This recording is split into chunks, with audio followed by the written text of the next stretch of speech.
আর দেখো তোমাদের এনারই ভিডিও দুদিন আগেই আমি দিয়েছিলাম যখন আমরা টার্ন নিচ্ছিলাম, আর সেই জন্য বললাম চলো আজকে একটু মানে ওনার থেকেই নিই। আর এটা নিয়েছি আমরা ফেরার পথে, স্কুল থেকে যখন ফিরছি তখন। আর এগুলো তো আমরা খেয়েই থাকি গরমে, কম বেশি সবাই আমরা পছন্দ করি এই জিনিসটা। তালশাঁস, তোমরা ভালোবাসো তালশাঁস খেতে? আমি কিন্তু খুব ভালোবাসি, আমাদের বাড়ির সবাই ভালোবাসে, আমার মেয়েও ভালোবাসে। তো এনার কাছ থেকে অনেকগুলোই নেওয়া হয়েছে। আর আমার চোখ গেছে এখানে তরমুজের উপর। তরমুজ কিন্তু আমি খুব ভালোবাসি খেতে, জানো তো।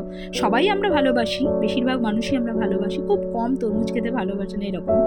আর দেখো তরমুজগুলো কিন্তু খুব সুন্দর ছিল। আমি বললাম তোমাদের দাদাভাইকে কেটে নিতে, কিন্তু উনি বললো যে এটা খুব ভালো হবে। তো চলো এবার বাড়ি যাওয়া যাক, দেখা হচ্ছে আবার নেক্সট ব্লগে। ততক্ষণের জন্য টাটা।